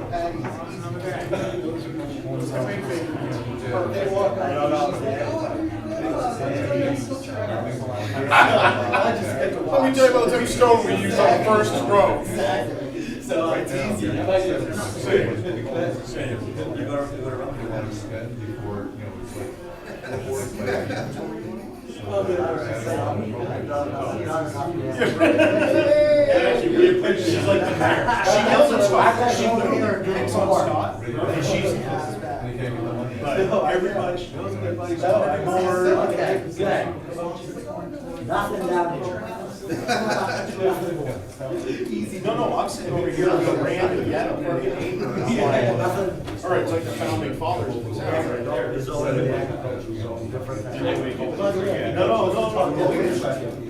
Is there a weird? No. Yeah. No. Somewhat, it was the Minnetonka's that were far more involved in town. What do you want to check? My uncle. You know what? That's Peter. You say nothing changes. Nothing changes. Nothing changes. Does he still live out there? He lives at his place out by the place where he retired his barber shop. Yeah, Pastor Travis. Yeah, so, but he still also has his house in town, so he's got, he's right off the road. Yeah, so like, he pretty much, so, yeah. So you, he's great. Actually, he's like, that's him, it's like behind the middle of your dad's house. He's got all of that, I think he's got 15 acres. But the crazy thing is, our parents' house, which is, he used to own it all. Some people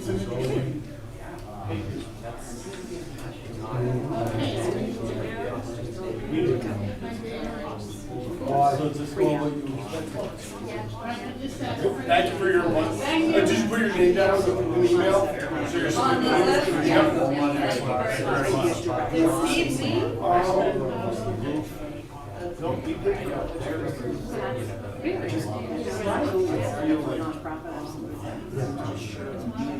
So we have another timeline around here.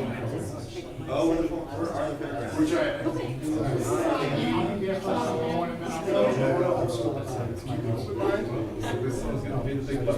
That's right.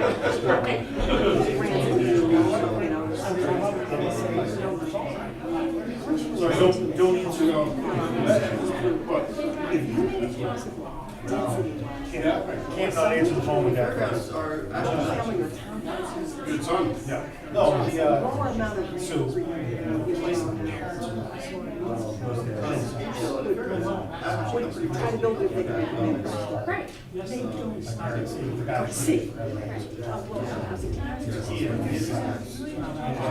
house. So, Like, I don't understand all of the property back. Why do you think All right. Subdivided and sold to my uncle in my back half of like. Great presentation yesterday. So he said that house, he literally put the rest of the house. So that's why they came, my parents were talking about that. It's really easy. All you have to do is just He's a property defense. Well, yeah. Team up together well. This blows my mind, this table. Yeah. Excellent, we certainly will. But he's really feel like, I'm really glad, like, that's super sad.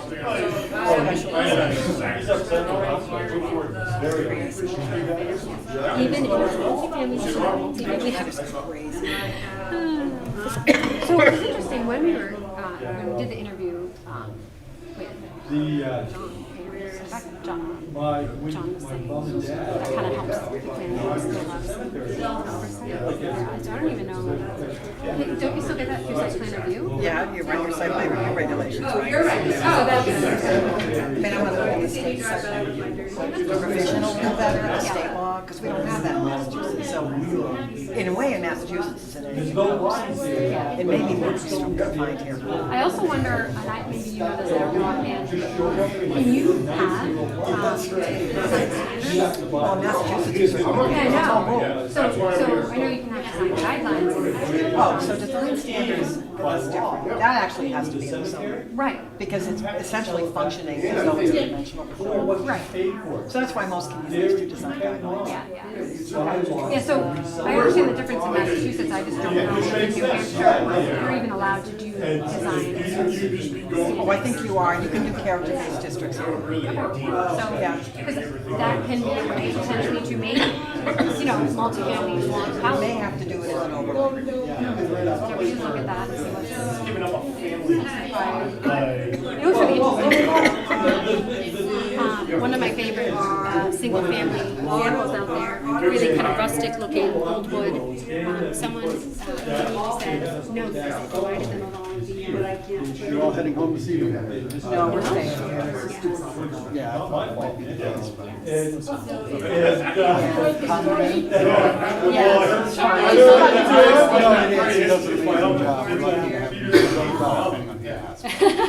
The only problem is, like, you know, the restaurant closes like at 8:30, right? I mean, they say 9, but really they're 8. Yeah. Like I said, like. So we gotta find some place to eat. What's open in this town? Let's see. Like 9 o'clock. The grotto is, that's what Joseph and I were talking about. Yeah, probably the grotto would be a good spot. I'm not sure how late the new.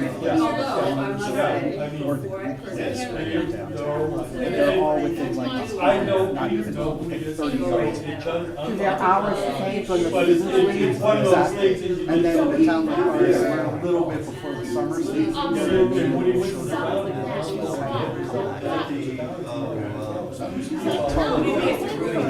But I do know, Yeah, that was really good. We got their pizza before. Oh, it's pretty good. It's not, you know, yes. I was impressed, maybe because I was really hungry.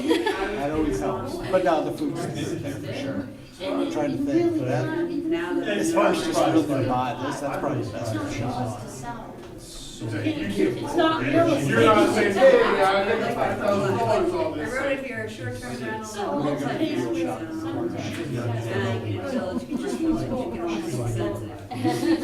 Thank you.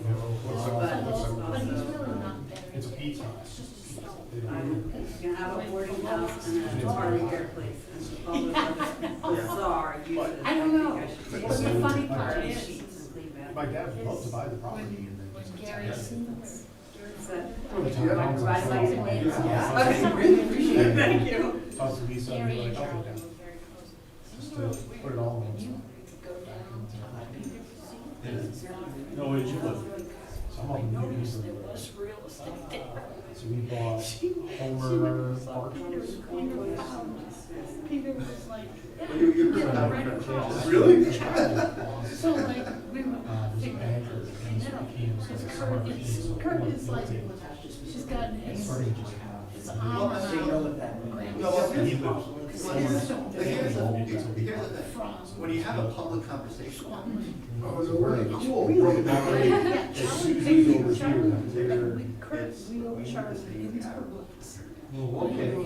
last time. down. Yeah. Yeah, that has to be. We're the second nicest red house in farm. Like, Bill Noyce was the. Oh, Bill Noyce. Bill Noyce. I'm like, hey, but you don't want to stop the clock. I love Bill, like he comes by, so. But yes, he's. It's cool. Holy smokes, yeah. I was gonna say, where's the This is showing you why. Like, had that thing picked out. I mean, it's there, but it's not like preserved yard. So you gotta be up by where, Don't fall that What do one. we want in gray? Yeah. Very specifically, if somebody wants to put in like all sorts of does not account. Even though it's Says that's their colors. So anyways, cool thing. No, and I believe that, So, so you bring a family over here, Decided. so then have. oh, yeah, no, Recreation. That's So actually, it's in west Monroe. looking down at. You gotta tell people to show up. Why would you smirk? No, I just want to, I mean, it was there, great, but I really want to see Charlie's got the. Yeah. He's all. He's on the high ground. So now. So, but the walking, like, so we just like the walk sign of the. But he is still Oh, gonna you're be gonna up. be, he'll still be on the upper side? Those are old pictures. Okay, so then we're gonna be on the road by. Which is why. That's actually, that, Yeah. Well, it was at which time we went Yeah, we have a from whole. cloudy overcast skies. you don't see that. Yeah, we have one. We paid for the whole thing. Actually, Springs, you think they'd better go. So, yeah, that's Store the cases, make sure directions and reasons for. Yeah. Did they shape it or anything? Yeah, it's the natural.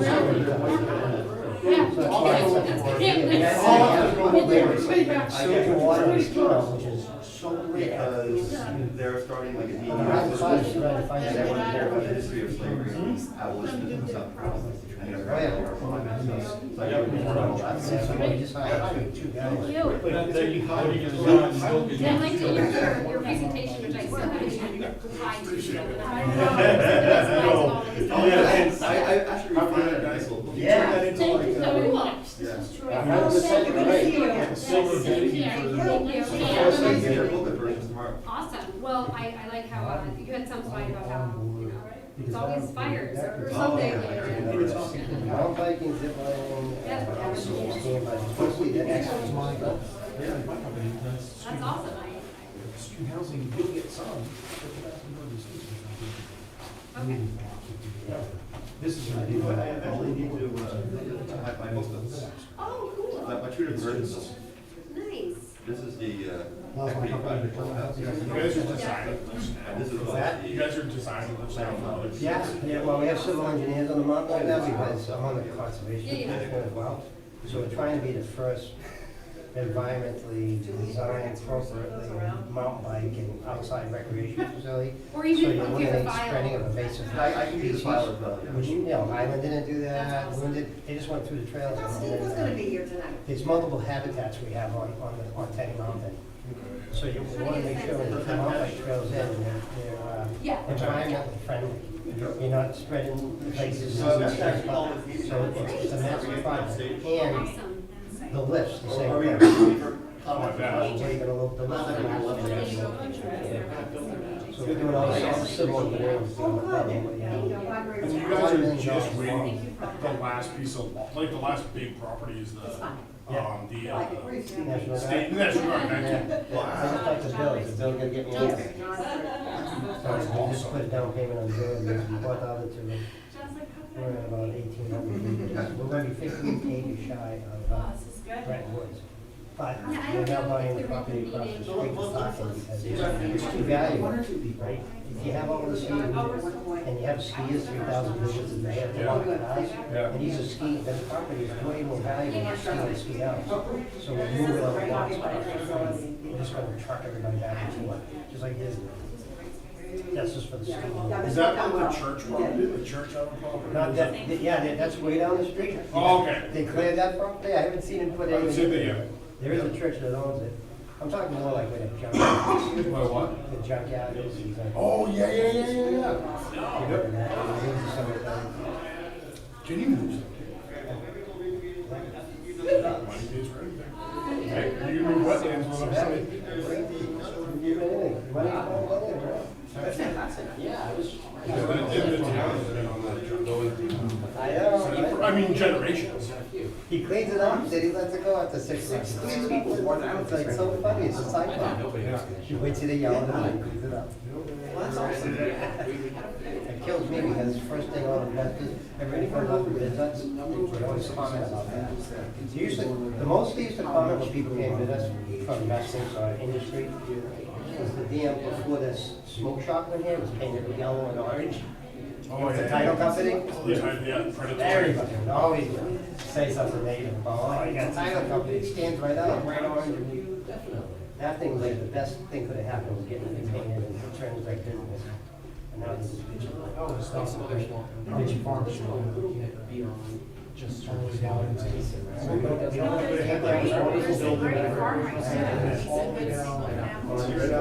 what?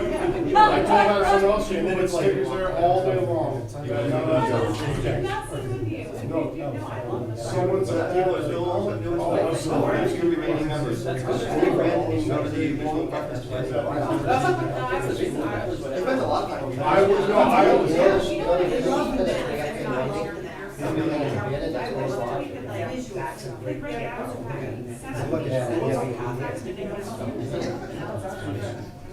Yeah, I run about my neighbor's The issue is, it's weird because he was Well, Oh, yeah. The solution for that? Hey, he was back in the here, Steve's got it. Yeah, but I mean, but it is.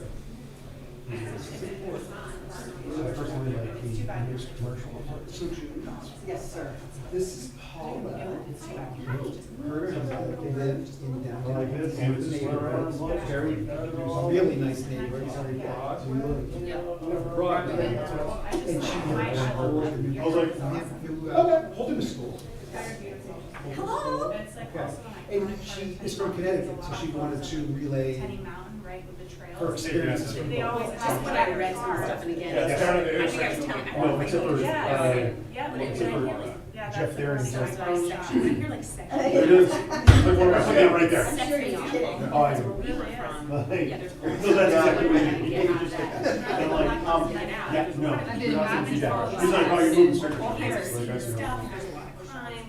I'm trying to cross. It's not like, I just see that, like, that requires more definition. Like, you don't want that, you know. I'm right in it. I don't want that. That's the really, it's gonna come out, values, and that's something else. Yeah, but you might, right now, probably sell it here, you might have like less snow or better climate, you know, however, you know, I'm not going. But I'm saying, it just, that like scares me, then like, first. A lot of people like wetlands. Oh, Patty, yeah. You never know, She, like, later what people are gonna I was say, her right? client, So- and she was talking about like a lot of teachers retired, and it's just hearing the perspective of that element, the seniors, because like I have a senior who's just gets like done golf with me or something, and after mowing his lawn, planting trees, he's really fit for a man of his age, so when I was just, I don't know, I just. So I think I need to be more sympathetic to hearing that, because I was like, well, we have teachers and people that wanna like downsize their home. And I'm like, well, we have a family, we need the extra room. Someone I come visit, otherwise I'd be sleeping in my bed, which I know. But I'm just saying, but it was an interesting perspective I didn't really think of. So it's just, that's helpful.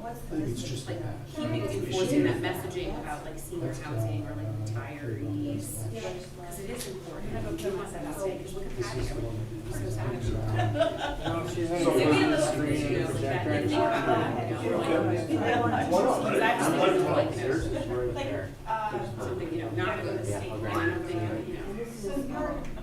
Well, there's a, We drove by that way, I had to drive by to the waterfront, and drive by and see it, and you read about it in the papers, and you see what's happening,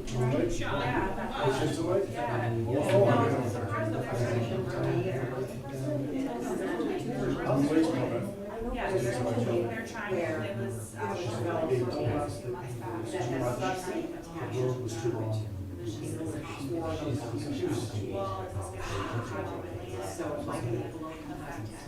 so it wasn't chattering. No, it's not. It was just so adamant. All I ask is you turn the projector off. Okay. So you just have to hit this button twice. Hit it twice. Yeah, everything else just leave it the way it is. I'll take care of it in the morning. Okay. Don't worry about it. And All the right, only thank other you. thing would be is this here. Okay. This is ours. So All this right. is goes to this. This is ours. All right, so this, they just take the laptop, leave everything else. This is, well, this white thing is hers. The white one. This and this have to be unplugged, but this Okay. and the laptop is hers. Okay. And then just hit that twice to turn off the projector. Okay. And I'll do everything else. Like, I'll move this up in the morning. It's no big deal. Awesome. Well, thank you so much for all your help. Really No appreciate worries. it. No worries. I will take the radio as well. Do you know where the radio is? Take a look at this. It was, used to be right behind the computer. Oh, Oh. okay. All right. I'll take this too. Thank you so much. So we're just Trying to bring everyone into. you need to press the button twice when we're done. Okay. Just someone with an Hello, hello. I was going to ask if anybody has any last questions or comments, and then we're gonna, okay, welcome back, everyone, and thank you for making it all the way. And are there any questions or comments before we break up for the evening? I think the follow on for this is a regional study, because we are just a dot in the middle of a bigger area. Well, to speak to that, the Lakes Region Planning Commission and all the local planning commissions right now in New Hampshire are doing their own regional studies. They're a bit more of a kind of flyover with kind of abstract numbers as opposed to the kind of level of engagement we can do in one town. Right. But I believe some of the data is being pulled from the regional studies, and so it does kind of fit into the broader regional studies that are happening right now. Right. Actually, they just happened, they're being finalized right now. And So, for instance, you know, do we need workforce housing in town? Do we? I mean. legally, everyone's supposed to have their fair share. Right now, basically, all the workforce is coming from, you know, do a survey of the Walmart workers and see where they all come from, but maybe how far they come for, you know? I guess one of the questions is, can more of them, or do more of them want to live in town, locally rather than commuting? And But you understand, of course, that the further away you live, the cheaper the housing is, but the more expensive the transportation. So you've got complete neutrality. well, and it's the transportation for the individual as well as the maintenance of the infrastructure for the transportation. Both, yeah. And who pays for it? So it's the state's paying for it versus the town. Mhm. Oh my God. Are there any other questions or comments? I have compliments. I thought this was an absolutely wonderful meeting, and I was really impressed by those that did show up and how engaging it was, and the exercises that we participated in the workshop field. I really enjoyed it and all the hard work, so thank you. Thank you, and thank you especially to our planning. The public can, if the public, oh, no, we got Frank. Any other questions or comments? Don't get them going. I would like to see maybe in the future about that single-family zone and what is buildable under our existing ordinance as far as grade point and water and sewer from the town. Because there are limitations on both, and that would reduce the volume of the area of that zone substantially. Or shrinking in some of the edges you're talking about. In other words, land, that looks like we have a lot of land to work with, but most of it's just we're looking at Mhm. because Okay. of its configuration. All right, thank you. One other thing that, when we had the slide about barriers, and you see the condition of the road, and then you keep in, the roads are tough because it's a lot of money, and I don't blame the highway department, I think they're doing an incredible job.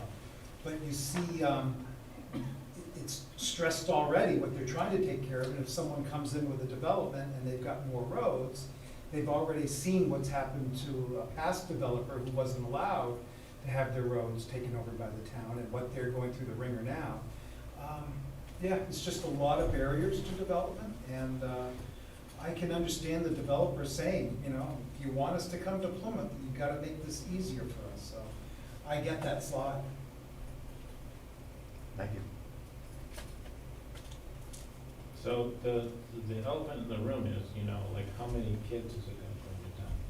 How many what? How many kids? The road? Hopefully a lot. Well, the development, right? The residential development. Well, hopefully they turn 16 and get a job. Well, yeah, but that's too hopeful, Jim, Mike, you know, that's still the elephant, right? So. Well, they won't be kids forever.